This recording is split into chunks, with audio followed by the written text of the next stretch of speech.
શોધમ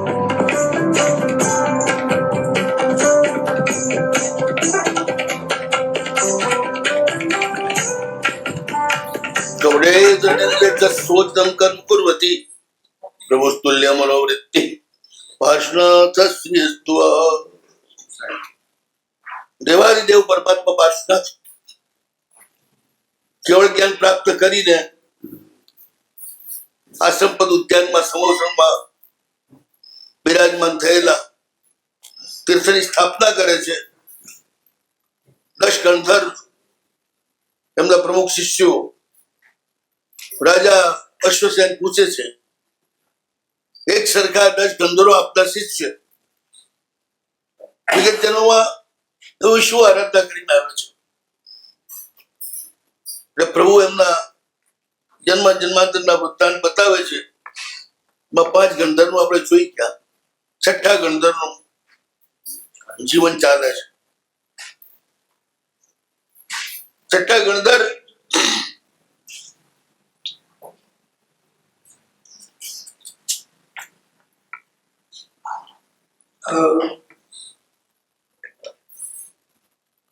એમનું જીવન પ્રભુ બતાવે છે. એમાં ઐરવત ક્ષેત્રના રાજપુર નગરના રાજા શિવશર્મ અને એના મંત્રી શિવદત્ત એની દીકરી બંધુમતી સગાઈ થઈ ગયેલી એ છોકરી રાજાએ એનું ચિત્ર જોયું અને મોહિત થઈ ગયા. સંસારમાં ક્યારે કઈ દુર્ઘટના સર્જાય એ ક્ષણવારમાં એની ખબર પડતી નથી. શાંતિથી રાજાનું રાજ ચાલી રહ્યું હતું, કોઈ વાતનું ટેન્શન નતું, તાણ નથી. પણ આ ચિત્ર જોયું ને રાજા દુઃખમાં પડી ગયા. 5 ઇન્દ્રિયો એવી છે ને, ગમે ત્યારે આપણા ઉપર હુમલો કરી અને આપણી શાંતિ હરી લે. ગમે ત્યાં દુઃખી માણસને સુખી માણસને દુઃખી કરી નાખે આ ઇન્દ્રિયો. મંત્રીઓને ખબર પડી તારા રૂપના કારણે રાજા મોહિત થઈને તકલીફમાં પડી ગયા છે. રાજા ના માણસોએ મંત્રીને વાત કરી. હવે સગપણ થયેલું, લગ્ન થયેલું નતું. દબાણમાં આવીને મંત્રી હા પડીને દીકરી રાજમહેલમાં પહોંચી ગઈ. ખબર પડી જેની સાથે સગપણ થયેલું હેમદત્તને ગાંડો થઈ ગયો. કારણ એ પણ આ છોકરી પાછળ ગાંડો હતો. ભાઈ એક જણાના 2 થાય તેના તકલીફ થાય.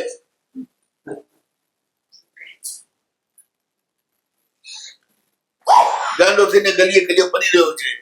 અન્યાય, મારી વહુને રાજા લઈ ગયો, કોઈ છોડાવો.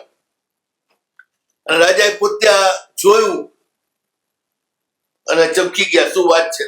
તપાસ કરી ત્યારે ખબર પડી. ત્યારે કહ્યું મંત્રીને, મારે કહેવું તો હતું ભાઈ આની સગપણ થયું છે.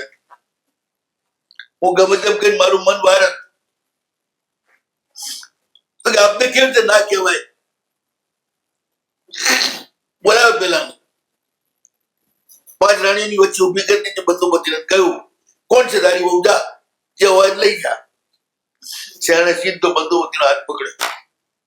આ મારી વહુ. આજે વાત તો સાચી છે, લઈ જા કે ચલ. ખ્યાલું નથી હોવા. આ રીતે પોતે લાવેલી પત્ની કરેલી અને એના હોપી દેવી એના મનની શાંતિ માટે બહુ અઘરી વાત છે. પણ તો ખુશ થઈ ગયો, માથું ટેકણે આવી ગયું, લઈને ગયો ઘરે. દુનિયા રાજાની પ્રશંસા કરવાની કે વાહ, રાજાએ જબરદસ્ત ઉદારતા કરી. હવે તો ઘરે ગયો અને ધમાલ શરૂ થઈ ગઈ. પેલે ખાવા પીવાનું છોડી દીધું. બંધુમતીએ રાજરાણી થઈ અને હવે રાજાના નોકર સેનાપતિની વહુ થવું કઈ છોકરીને પોહાય? કેરિયર નો સવાલ હતો.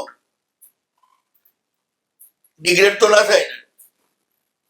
ખાવા પીવાનું છોડીને થઈ ગઈ, આમ બેઠી છે. ચૂપચાપ બોલતી નથી. સેનાપતિ તો ખુશ થઈ ગયો, મારા છોકરાની વહુ આવી ગઈ. તેને તો ઓછો માંડ્યો, નગરના લોકોને જમાડ્યા, આખે પાત્ર ભર્યા, બધાને દાન આપ્યું. સાંજે ખબર નહીં કે આખે ગામને જમાડ્યું છે, પણ બહુ તો જમી જ નથી ને પાણી પીધું નથી. હવે શું કરવું? બોલાય મંત્રી ને, હવે દીકરીને સમજાવો. ઘણું સમજાવ્યું, એ કે બને જ નહીં. એક વખત રાજરાણી થઈ છું, હવે નીચે ઉતરું નહીં, આ ઘર હું માંડું નહીં. બિચારો સેનાપતિ મૂંઝાઈ ગયો, હેમદત્તે મૂંઝાઈ ગયો. સંસાર સહેલો થયો. બોલ બેટા, તારે શું કરવું છે? કઈ કરવું નથી. અમારે રાણીએ નથી થવું ને અહીંયા રહેવું નથી. હું હવે સંન્યાસી બની, મારે બે ભાવ વગાડવા નથી, એક ભાવમાં બે ભાવ કરવાના. એટલે મારા માટે એક જ રસ્તો છે, સંસાર છોડી દેવા. આ ઘરમાંથી તમે મને બહાર કાઢશો, પછી જ મોઢામાં પાણી મૂકીશ. ત્યાં સુધી પાણી નહીં મૂકો. ચાના બધા જ જોડ્યા, પધારો.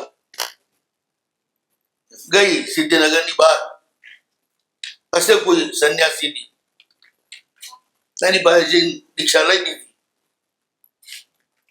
હવે તો હેમદત્તને તો 2 વાગ્યા હસવાનું થઈ ગયું કે એનું બગાડ્યું, પોતાનું બગાડ્યું, પોતે ટીકા કરે. છોકરીને બાપડીને ભાભી બનાવી રાણીમાંથી, અને પોતે રહ્યા હતા એમને.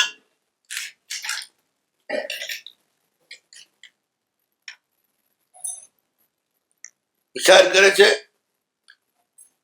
કે કેવી પાપીની દુષ્ટ મારી સાથે સગાઈ જરી ના તો મને દગો આપ્યો, પણ મારે શું કરું સંસારમાં? એ થઈ ગયો બાવો. એ થઈ ગયો કલિંગ દેશમાં જઈને બાવો થઈ ગયો, પંચાગ્નિ તપ કરવા લાગ્યો. પણ રાજા ઉપર એના મનમાં વૈર થઈ ગયું કે રાજા મારી બૈરી ઉપાડી ગયો. એટલા બધું થયું ને, બિચારો રાજા જાણતો નતો ડાકું થયેલું, જાણતો હોતો ના થાય. એટલે આ રીતે વૈર ભૂલતો નથી. અને ત્યાં આગળ જબરદસ્ત કરતા કરતા કરતા કરતા કોઈ 5 દિવસ ઉપવાસ કરે, કોઈ 8 દિવસ ઉપવાસ કરે. આ તો ખૂબ તપ કરી જ રહ્યો છે. ચારે બાજુ પ્રસિદ્ધિ થઈ ગઈ કે જબરદસ્ત તપસ્વી આવ્યો છે. મોટા મોટા શેઠિયાઓના ભગત થઈ ગયા. બાલક પશ્યતી લિંગમ. જન લોકો છે ને, બહુ કઠોર કોઈ તપાસણ કરતો હોય એટલે પતી ગયું. આપણે જે ન કરી શકીએ બીજો કરતો હોય એટલે તમે એના ભગત થઈ જાઓ. આ બાજુ શિવ ધર્મ રાજા એ દાડાથી એનું મને સંસાર બધું ઉઠી ગયું. એક રાગના કારણે કેવી મોટી ભૂલ થાય છે. બબ્બેનું જીવન મારે દુનિયાવી હિસાબથી બગડ્યું એમ છે. હવે શું કરવું આપણે? પણ હવે કોઈ એના માણસદાર હજી હતા નહીં. વિરક્ત હોવા છતાં સંસારમાં રહ્યો, ન્યાયથી રાજ ચલાવ્યું. મોટા મોટા લૂંટારા, ચોર બધાને વસમાં કર્યા. સમ્યક દ્રષ્ટિ હોવાના કારણે એને અન્ય ધાર્મિકોને પણ સાચા માર્ગ ઉપર લાવ્યો. ધર્મના વિરોધ સમાવી દીધા એને. અને આ રીતે જે કરવા લાયક છે બધું કરવા લાગ્યો. પણ હજી મધ્યસ્થ છે, જૈન નથી. પણ એક ધર્મ બીજા ધર્મ સાથે લડે નહીં એ માટે બધાને સપથી જીવતા કર્યા. હવે કે મને સદગુરુ મળે તો એની પાસે સંયમ લઉં એમ ધ્યાન ચિંતા કરે છે. એક દાડો આ બહુ વિચારમાં બેઠેલા છે અને રાત પડી ગઈ, સૂર્યાસ્ત થઈ ગયો, સાંજનું કામ કરી રાજા સૂતા છે. સ્વપ્નમાં સવારે સવારે એમણે સ્વપ્ન જોયું, ઉગતો સૂર્ય સ્વપ્નમાં જોયો અને નીચે મોટું સરોવર, એમાં કમળના ફૂલ ખીલી ઉઠ્યા. જેવું આ સ્વપ્ન જોયું એક ટાઈમે સવારના ચોઘડિયા વાગવા લાગ્યા, ઢોલ શરણાઈ અને બધું. એટલે રાજા જાગી ગયો. સવારનું હાથ પગ મોઢું ધોઈ ભગવાનના દર્શન કરી સીધો દરબારમાં ગયો. મંત્રી સામંત બધા સવારે વહેલા ઉઠીને આવી ગયા. રાજકાજની બધી ચિંતા કરી, લોકોની કોઈ ફરિયાદ હોય એ સાંભળી એનો નિકાલ કર્યો. કોઈ બદમાશો હોય એ બધા થોડા ચમચોર્યા, ઠેકાણે પાડ્યા. એટલામાં એક ગાંડીઓ ડોળું વસ્ત્ર હવામાં ફરકાવતો અન્યાય અન્યાય રાડો પાડતો આવ્યો. બધમ વહેલો માણસ. રાજાએ જોયું એટલે તરત પૂછ્યું શું વાત છે, શું આને અન્યાય થયો, પકડી લાવ. પેલા પકડી લાવ્યો. પૂછ્યું રાજાએ, શું ભાઈ શું વાત છે, શું અન્યાય થયો તારે? અરે કે સાહેબ, હું આજ નગરનો કણબી છું, દેવલ મારું નામ, ચાર તો મારે ભાઈ, ચાર તો મારે બહેન, મારા દીકરા, દીકરીઓના દીકરા, બહેનોના દીકરા, મોટો મારો પરિવાર. અમે ચારે ભેગા રહીએ ભાઈઓ અને ઘર ચલાવીએ. એક દાડો અચાનક અમારા કોઈ ભયંકર દુષ્કર્મના ઉદયથી કોઈ પણ ઉપાય ન લાગે એ બહુ ઉપદ્રવ મારા કુટુંબમાં શરૂ થયો. એવો ઉપદ્રવ શરૂ થયો, પહેલો મારો નાનો ભાઈ મરી ગયો. એને બાળીને આવ્યા, ચિતા ઠરી નથી. 2-3 દિવસમાં બીજો ભાઈ મરી ગયો.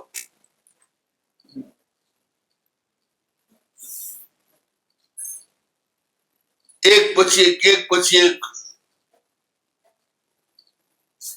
ધડાધડ મારા કુટુંબમાંથી ઉપડતા જ ગયા. જાદુગરની દુનિયાની જેમ મારું ઘર વિખરાવા માંડ્યું. ત્યારે સપનું આવ્યું હતું,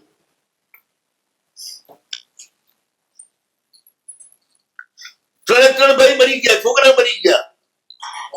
બસ એમની પાછળ રોવા માટે હું જીવતો રહ્યો. અને મારો મોટો દીકરો, આ 2 જીવતા રહ્યા. બંને જણ, મોટું ઘર, 50 માણસનું કુટુંબ, 2 રહ્યા, બાકીના બધા મરી ગયા. ખાવા જાય ઘર એ દાડો તો જેમ તેમ કે બહાર રખડી પૂરો કરીએ. રાત પડે તો ઊંઘ જ ના આવે. એક દાડો મારો મોટો દીકરો અહીંના નંદનવનના ઉદ્યાનમાં વિજય ગોસ્વામી મહારાજ પધાર્યા 2 દાડા પહેલા, અને એ ત્યાં ધર્મ દેશના કરતા હતા. મારો દીકરો ગયો.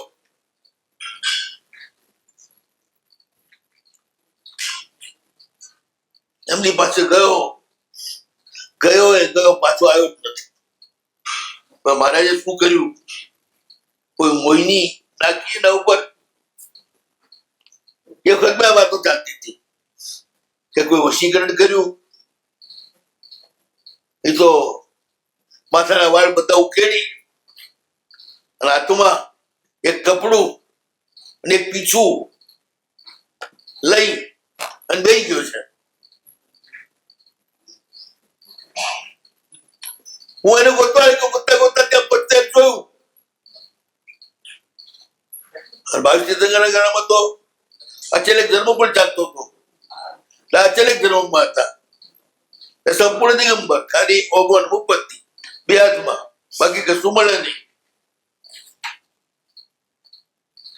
માં મુશ્કેલી અમે એને ઓળખ્યો ને જોઈને ઓળખ્યો. મેં પૂછ્યું એટલે આ શું કર્યું તે? તો જાણે મને ઓળખતો જ હોય, મારી સામે જોયું નહીં. હું હગો બાપ મારી સામે ન જોયું. ઘણું હું મથ્યો પણ એ બોલે નહીં. હું દુખી થઈ ગયો. હવે હું શું કરું? આપની પાસે આવ્યો છું. અમારા છોકરાને મારા જે મંત્રી આ નાખી દીધો છે, તો મહેરબાની કરીને ત્યાંથી છોડાવો, મારો છોકરો મને અપાવડો. હા, તો કંબળીને રાજા હસ્યા, બધા સવાલો કે હસ્યા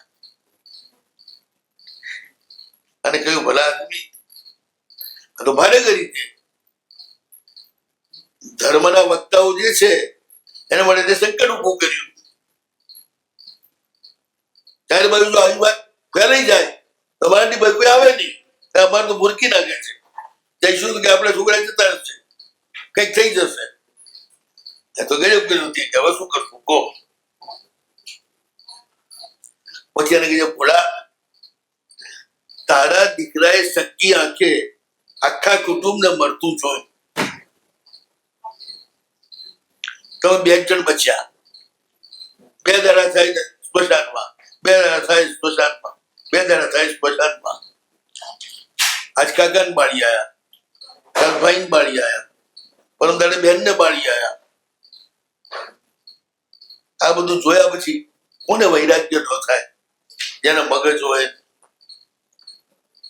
તો તારા દીકરાએ અગર દીક્ષા નહીં લીધી, બસ સાધવાનો શું દોષ?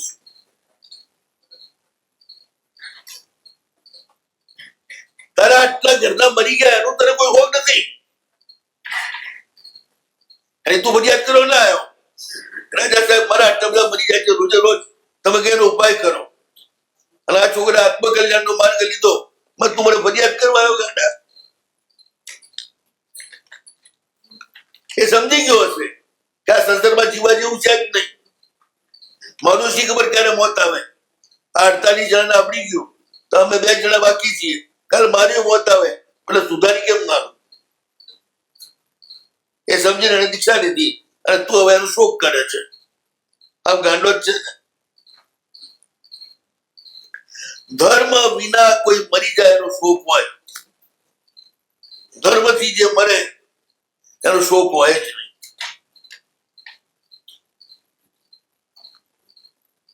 આખું કુટુંબ મરી ગયું એનું દુઃખ તને એટલું નથી જેટલું દુઃખ તારા એક છોકરાએ સાધુપણું લીધું એનું તને છે. ખરેખર ગજબ છે તારું મુખ. આખા ઘરમાં આગ લાગી છે. બચવા માટે કોઈ ભાગે ત્યારે પકડી ચોદો લવાય. પાછો પકડી થોડો લવાય, ભાગે બગા દેવો જ પડે ને. આગ લાગી છે, બચવા માટે ગેસ છૂટકો નથી. તું જે કરે છે વાત બરોબર નથી. એ વૈરાગ્યના કારણે ઘર છોડી ધર્મના માર્ગે ગયો છે તો ઠીક જ છે. અને હવે મહેરબાની કરી અને ત્યાંથી લાવવાની વાત તું કરે એ બરોબર નથી. થોડું સમજ. દેવનું મગજ થોડું ઠેકાણાય. હાથ જોડીને કહ્યું કે રાજા, આપણે જે કઈ વાતો સાચી જ છે. મર્યા પોહાય છે પણ સાધુ થાય નથી પોહાતું. પેલાની કહેવત હતી ને, જમને દેવો પણ જતીને ના દેવો.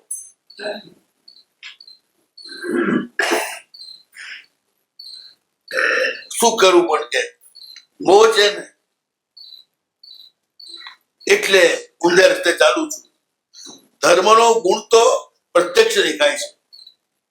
કે બધી જ ચિંતાઓથી મુક્ત થઈ જઈએ છીએ, છતાંય ત્યાં ચિત્ત જતું નથી અને દુઃખનો સાગર સંસારનું આ બધું જવાબદારી એમાં દુઃખ જોવા છતાંય અંદર કૂદી પડીએ છીએ. આ બધું અમારું મોહનું નાટક છે. આ તમે સમજાવ્યું એટલે સમજ પડી છે. હવે હું એને શું કરું? પેલા બધા મરી ગયા અને દીક્ષા લીધી, તો મારે હવે સંસારમાં શું બાકી પડ્યું છે? હું એ જાઉં છું એની ભેગો, હું દીક્ષા નહીં લઈશ. હવે આ બાજુ રાજા પણ વિરક્ત તો હતા જ, રાહ જોતો તો કોઈ ગુરુમાં પ્યાર કરતા વધારે એટલે સન્માર્ગે જાઉં. આ વાત સાંભળીને એમનો પણ ઉત્સાહ વધી ગયો. ગયા ઘરે તરત જ જયકુંદર નામનો દીકરો બેહાડી દીધો ગાદી ઉપર. પેલા દેવલને હાલ કે તું મારી જોડે, બધા ગુરુ મહારાજ ક્યાં છે? દેવલ આગળ, રાજા પાછળ લઈ ગયો નંદન ઉદ્યાનમાં. હાથી ઉપરથી ઉતર્યા રાજા, ગુરુમાને વંદન કર્યું, ગુરુમાજી ધર્મલાભ આપ્યો, ઉચિત જગ્યાએ બેઠા. ગુરુમાજી બહુ મજાની ધર્મદેશના આપી.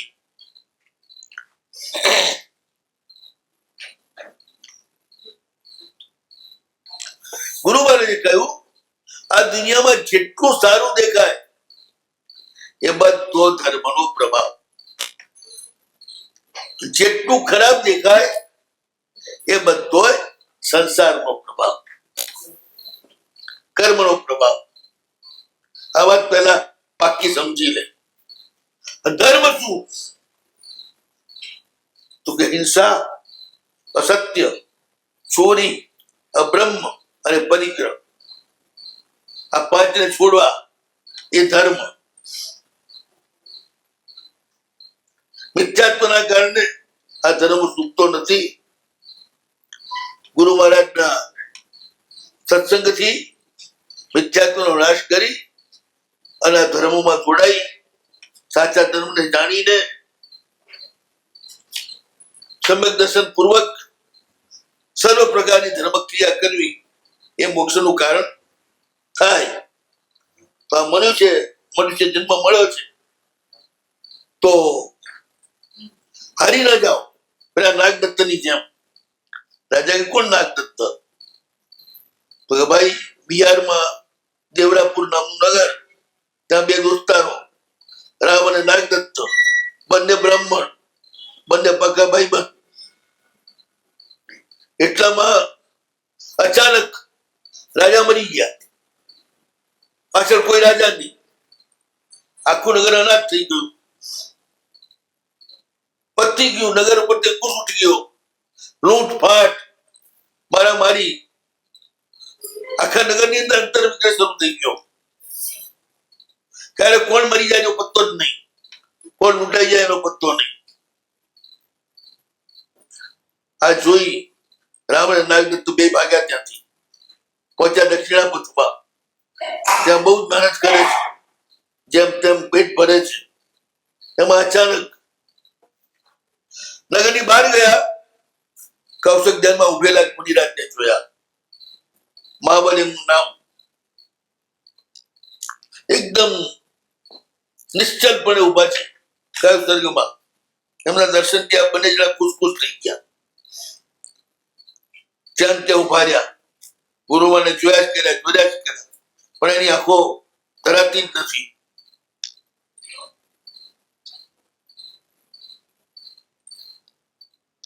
હવે એટલામાં શું થયું?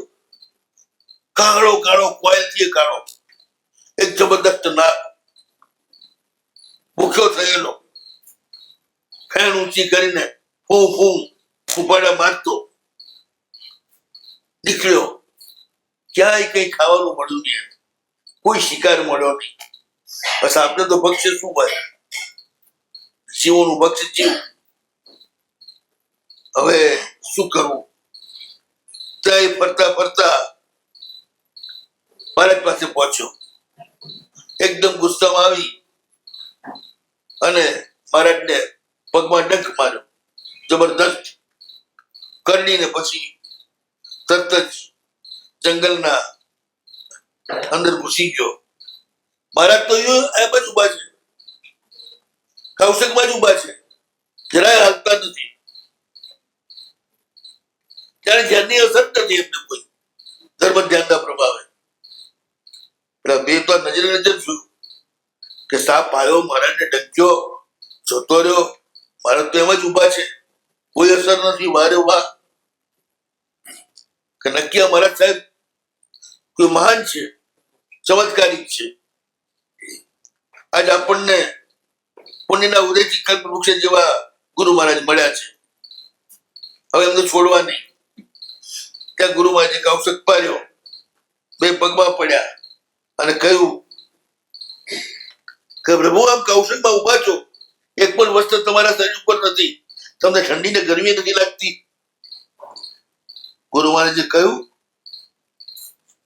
ધ્યાનનું કષ્ટ કરનારા સાધુઓને ઠંડી ન લાગે ને ગરમી ના લાગે, ભૂખે ના લાગે ને તરસ્ય ન લાગે, અને કોઈ દુનિયાની અસર ના થાય.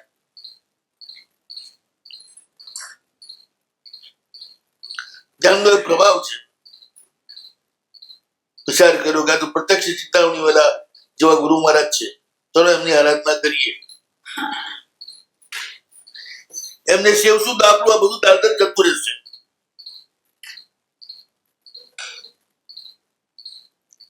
હવે રાતનો ટાઈમ હતો, સાંજનો ટાઈમ, એટલે હવે કઈ રાતના કોઈ વાત કરી શકાય નહીં. એ ગુરુ મારી પાસે સુઈ ગયા, મારા ધ્યાનમાં, અને હોઈ ગયા ત્યાં. રાતના ઊંઘ નથી આવતી. જયારે જુઓ ત્યારે મારે તો કૌશિકમાં જ છે, હાલતા નથી, ચાલતા નથી.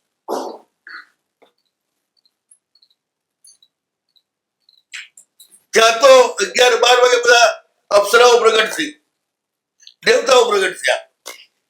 અપ્સરાઓ નાચે છે, દેવતાઓ ગીત ગાય છે, ગંધર્વો વાદ્યો વગાડે છે. મહારાજની સામે જબરદસ્ત આ બધું નાટક છેટક ચાલ્યું. મહારાજ તો કૌશિકમાં જ છે, નથી નાટક જોતા, નથી છેટક જોતા, નથી અપ્સરાઓને જોતા. આ તો આ બધું જોઈને આશ્ચર્યમાં પડી ગયા છે. ગજબ વાત છે. સવારના પોરમાં મહારાજે કૌશિક પાડ્યો, પડ્યા પગમાં, ગુરુદેવ અમે તમારા શરણે છીએ, જન્મ દરિદ્રી છીએ, પેટ ભરીને કોઈ જરા ખાવા નથી પડતું. હવે અમે આપતે છોડી ત્યાં જવા માંગતા નથી, આપ સ્વીકારો. ગુરુમાં કે ભલે તમારે અહીંયા આવું, તમને વાંધો નથી, અમારે ત્યાં કઈ જગ્યાની સંકળાશ નથી, ભાડાનો પ્રશ્ન નથી,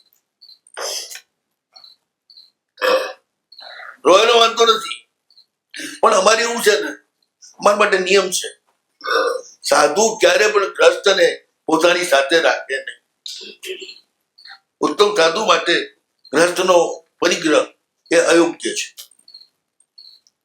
એટલે એ જમાનામાં કોઈ પણ ગ્રસ્તો આવી જાય, છોકરા કે છોકરી અમારી પાસે, એટલે એને એ વેશમાં તો રખાય જ નહીં. સીધા કપડા પહેરાવી દેવાના, સાથે રાખવાના, 6 મહિના સુધી જોવાનું, બરોબર સ્થિર લાગે, દીક્ષા લેવા લાયક લાગે તો 6 મહિના પછી દીક્ષા આપી દેવાની, પંચમહાવૃત ઉચરાવવાના. યોગ્ય ન લાગે તો જેમ સ્કૂલમાં છોકરાને છુટ્ટી કરી દે, એમ અમારી સ્કૂલમાંથી એની છુટ્ટી થઈ જાય. પણ ગ્રસ્ત વિશ્વ અમારી સાથે રાખી શકાય જ નહીં.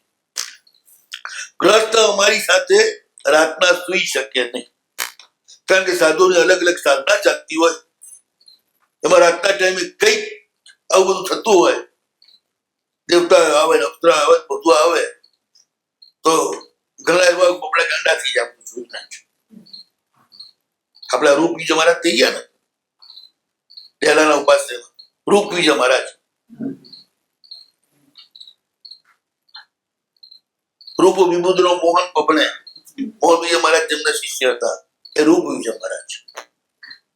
એમ કહેવાય છે કે એ રાતના ટાઈમે જયારે હજી શાંતિ ગાતા હોય ત્યારે જયા અને વિજયા બંને આવી બેસી જતી બે બાજુમાં.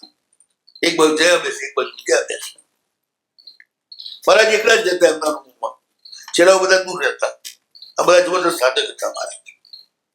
મહારાજ એકલા જ બેઠા હોય ડેલાના પાસરીમાં સામને, ખિસ્સે બધા ઉપર, બીજે આડાવાળા બેઠા. કોકે રસ્તા પરથી ગુજરતા જો તો મહારાજ નીચે બેઠા છે, બાજુમાં બધા રૂપ અંબાર ભાઈ બેઠા હોય છે. નગર શેઠ એમાં ભાઈ જાત વાત કરી અમદાવાદના,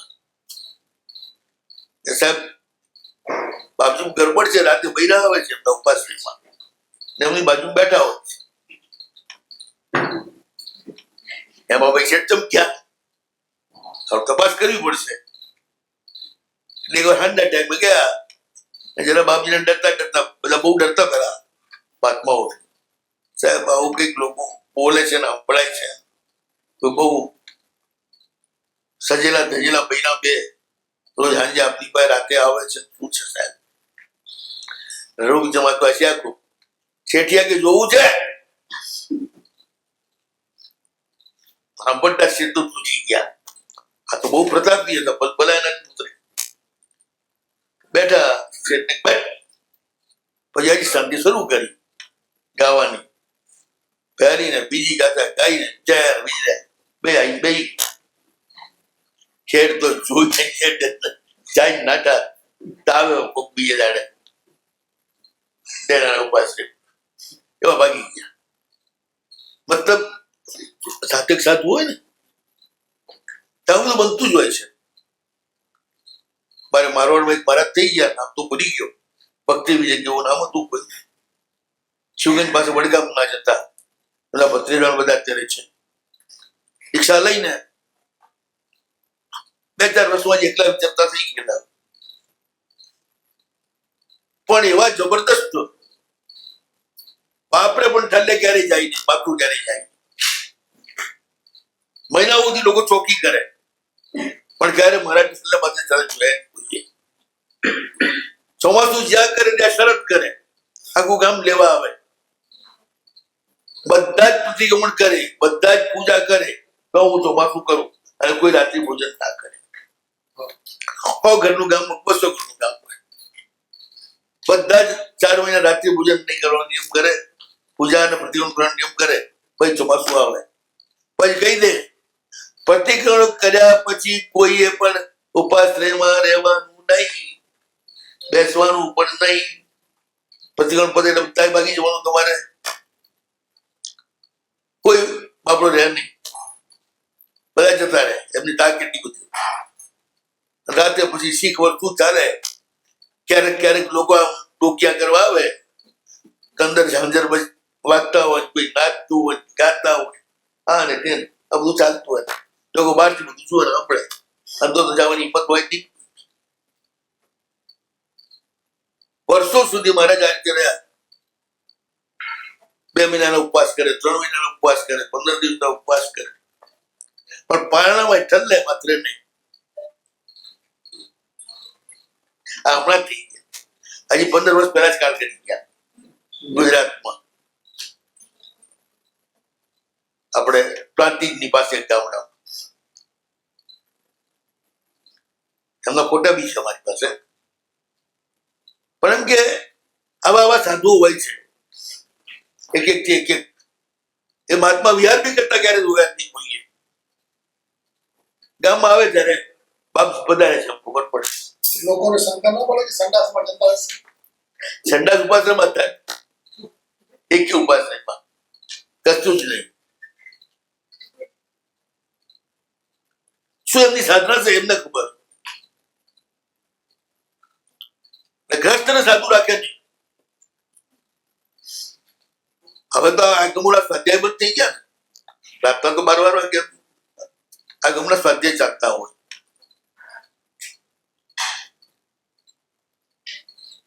દસ 11 વાગ્યા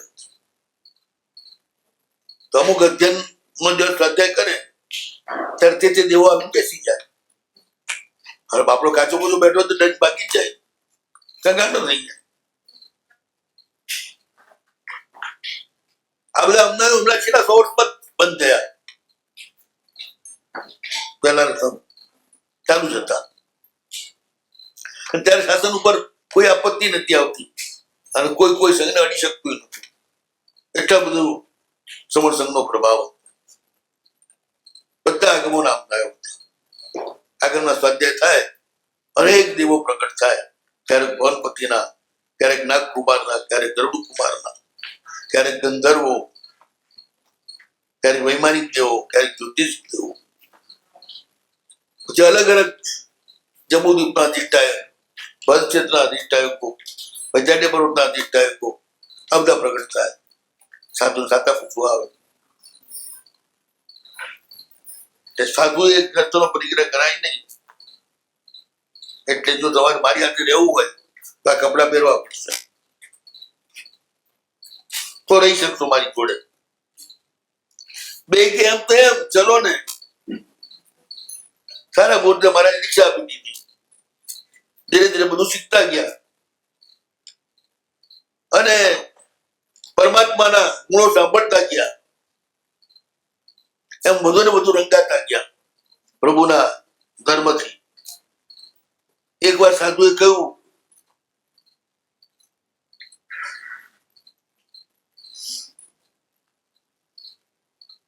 કે તમને જ્યાં સાધુપણું આપ્યું છે ને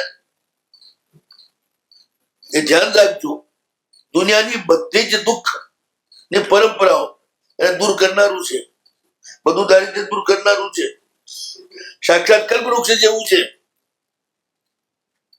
કઈ નહીં કમાવો તો ભૂખ્યા નહીં મરો. ક્યાંક તમને જાકારો નહીં મળે એવો આનો પ્રભાવ છે. તમે પ્રત્યક્ષ જોઈ રહ્યા છો. આ દીક્ષા ચક્રવર્તીઓને પણ દુર્લભ છે. અને આ દીક્ષા એવું પુણ્ય બંધાવે કાલ ચક્રવર્તી પણ બનો, ગંધર્વ પણ બનો, તીર્થંકર પણ બનો, અનેક પ્રકારની લબ્ધિઓ પણ ઉત્પન્ન થાય એવી અદભુત આ દીક્ષા છે. છેલ્લે સર્વ દુઃખોથી છુટકારાનું મોક્ષ પણ આ દીક્ષા આપે. તો જરાય આમાં પ્રમાદ કરશો નહીં. જો તમે આ દીક્ષા બરોબર પાડશો તો તમારા અનેક જન્મોથી ચાલ્યા આવતા દારિદ્ર્ય સંપૂર્ણ ખતમ થઈ જશે. એટલે રામ અને નાગદત્ત બંને એકદમ દ્રઢ થઈ ગયા ધર્મમાં. પણ હવે રામવાણીઓ છે, નાગદત્ત બ્રાહ્મણ છે, બ્રાહ્મણના સંસ્કાર તો હોય જ ને. એટલે એના મહારાજનો હાથ ધોવા નહીં, પગ ધોવા નહીં, નાવું નહીં, આ જરા કઠે છે. એમ થાય યાર જરા ચોખ્ખા તો રહીએ ને તો જ મન ચોખ્ખું રહે. આચાર ચોખ્ખા હોય તો મન ચોખ્ખું રહે એમ નહીં. શરીર ચોખ્ખું હોય તો મન ચોખ્ખું રહે. હવે એમને કોણ કે વેશ્યાઓ સૌથી અપ ટુ ડેટ હોય, સૌથી ચોખ્ખી હોય, તો ક્યાંનું મન ચોખ્ખું હોય છે. એટલે કઈ એનાથી મતલબ નથી. રાજકારણીઓ છે સૌથી ચોખ્ખા અપ ટુ ડેટ રહે, પણ એમના મન ક્યાં ચોખ્ખા હોય છે. પણ થોડું આમ રહ્યું. પણ જયારે બીજો જે છે રામ, એને તો અમૃત જેવું આ સંયમ જીવન લાગે છે. અને એને આવી કોઈ દુર્ગંધા નથી. ચિરકાળ દીક્ષા પાડી બંને સૌધર્મ દેવલોકમાં દેવ થયા. ત્યાંથી મરીને પાછા વસંતપુર નગરમાં પદ્મદત્ત શેઠના બે દીકરા થયા. બંને હોશિયાર, બંને ધીરે ધીરે મોટા થયા, ભણ્યા અને થોડાક મોટા થયા અને નગરમાં અનંત નામના કેવલી ભગવંત હતા. એને વંદન કરવા માટે બધા ગયા. તો રામ અને દેવદત્ત જે છે નાગદત્ત ગયા જન્મ વાળા, એ બે ભાઈ ગયા. કેવડી પરમાત્માનો, કેવડી ભગવાન જે ધર્મ સમજાવ્યો એ સાંભળતા જ રામ તો તન્મય થઈ ગયો, ધર્મમય થઈ ગયો. પણ નાગદત્ત જે છે એ ઘણું કેવડી ભગવંત સમજાવ્યું, બહુ સુંદર સમજાવ્યું. કેવડી ભગવાનના સમજાવવામાં ક્યાં બાકી હોય. પણ નાગદત્તને ના ગમ્યું તે ના જ ગમ્યું. સંયમ જીવનના એક આચાર પ્રત્યે પણ જે એને મનમાં દુગંચા રાખી, એને આખા સંયમ પ્રત્યેની દુગંચા એને દઈ દીધી. એને જરાય મનમાં લાગતું નથી, પણ જેમ જેમ કેરીનું વચન સાંભળે એમ એમ એના મનમાં થાય કે આ બેઠો બેઠો ઉનાળા કમળ ઉપર ગપ્પા જ મારી જાય છે. અમને કહે છે બધું છોડ, અને એ તો પોતે જ બેઠા છે ઉનાળા કમળ ઉપર. બધું ઊંધું જ દેખાય એને. એટલે ગુરુ મહારાજ કહે છે ભાઈ જો આ ધર્મ ઉપર જેટલી સાચી શ્રદ્ધા હોય ને એટલું જે ફળે, એમાં થોડીક પણ કમી રહી જાય તો આવી દશા થાય. એમ કરીને ગુરુ મહારાજે વાત પૂરી કરી કે બળેલો ધર્મ પર જો એક અંશે પણ અશ્રદ્ધા થાય તો પાછો ગુમાવી લેવાય. વાત પૂરી થઈ. દેવલે તો તરત જ ગુરુ મહારાજને કહ્યું આપો દીક્ષા. દીકરાની પાછળ હું. રાજા શિવ ધર્મ, એને કહ્યું મને પ્રભુ શ્રાવક ધર્મ આપો. હજી મારી તૈયારી નથી દીક્ષા. તેને શ્રાવક ધર્મ આપ્યો. એ બરોબર પાડે છે. પેલો હેમદત્ત નિષ્ફળ પ્રેમી બાવો થઈ ગયેલો, એને ખૂબ તપ કર્યો અને મર્યો છેલ્લા અણસણ કરીને. અસુર કુમારમાં ભવનપતિ દેવ થયો અને ઉત્પન્ન થયા પછી વિચાર કર્યો આવું અદભુત સૌંદર્ય, અતિ સુંદર સ્વર્ગ શેનાથી મને મળ્યું. ભૃગંગના મૂક્યું, પૂરો ભાવ જોયો કે મેં આવો તપ કર્યો એટલે મને મળ્યું, પણ દીક્ષા શા માટે લીધી, હું બાવો કેમ થયો? પ્રેમમાં નિષ્ફળ ગયો એટલે મારી વહુને રાજાએ લઈ લીધી, અને પછી વહુ મારી સામે જોવાય તૈયાર નહીં. એના કારણે એટલે મારે બાવા થવું પડ્યું. હજી તો ઉત્પન્ન થયો છે, પણ જે ઝેર ઉત્પન્ન થયું સીધો જ ગદા લઈને ઉભો થયો, મારી નાખું. બધી અફતરાઓ ભેગી થઈ ગઈ કે શું વાત છે, હજી તમે અહીં આવ્યા છો, અમે તમારી વિધિ કરીએ, દવડાવીએ ધોવડાવીએ બધું કરીએ, પધારો સિંહાસન ઉપર. નહીં કે પેલા બદમાશ મારી નાખું, પછી બીજી વાત બોલ. આ ગયા જન્મનો ક્યાંથી ક્યાં મહિનાનું બંધ. હવે એને કોણ સમજાવે કે રાજાનો કોઈ દોષ નથી, એને બિચારાને ખબર નથી કે આવું થયું છે. આવ્યો શિવ ધર્મ રાજાને ત્યાં બાર કરતો ક્ષણવારમાં, પણ જ્યાં અંદર જવા ગયો રાજા તો ધર્મનિષ્ઠ ધર્મ ધ્યાનમાં બેઠેલા હતા. એટલું તેજ ફેલાય એમનું કે પેલા નવા ઉત્પન્ન થયેલા અસુરકુમારનું તેજ નહીં, અંદર બેસી ના શક્યો અને શક્તિ હણાઈ ગઈ રાજાના ધર્મના પ્રભાવથી. હા, મોઢું પડી ગયું. નવો ઉત્પન્ન થયેલો દેવ તો કેવો તેજસ્વી હોય, પણ રાજાના તેજથી એનું તેજ જ હણાઈ. જેમ સૂર્યના પ્રકાશથી દીવાનું તેજ હણાઈ જાય ને, એવું હણાઈ ગયું તેજ. બાટો પાછો ગયો. દેવે પૂછ્યું ક્યાં આમ થાકેલા કેમ આયા ડોવાની જેમ લથડતા? શું બોલે? પણ એ બોલ્યા જેવું છે જ આવી હાલત એની થઈ ગઈ. હવે શિવસરમાં રાજા પણ બિલકુલ પરમાત્માની આજ્ઞા પ્રમાણે જીવન જીવે છે. જબરદસ્ત પુણ્ય વધી ગયું છે એમનું. એમ કરતા કરતા ખૂબ ધર્મની આરાધના કરી, છેલ્લે હર્ષણ કરી ગ્રસ્ત અવસ્થામાં જ. કારણ બધાનું ચારિત્ર મોટો ક્ષય નથી હોતું એ દીક્ષા લઈ શકે. નમસ્કાર મામતું સ્મરણ કરતો કરતો કાળ કરી ઈશાન દેવલોકમાં ઇન્દ્ર મહારાજાનો સવાનિક દેવ તરીકે ઉત્પન્ન થાય છે. હવે હજી તો આ હેમદત્ત હજી કઈ પાર્થનાથ ભગવાન ને જો ના ભાવથી કમટ પાછળ પડે તો આ એમના ચેલા થવાના છે. એટલે એમને કી થોડું આવું થોડું પુનરાવર્તન ના થાય. હવે હેમદત્ત નું નિયમ આખું પાછું આગળ કઈ રીતે વધે છે એ કાલ જોઈશું. ચલો.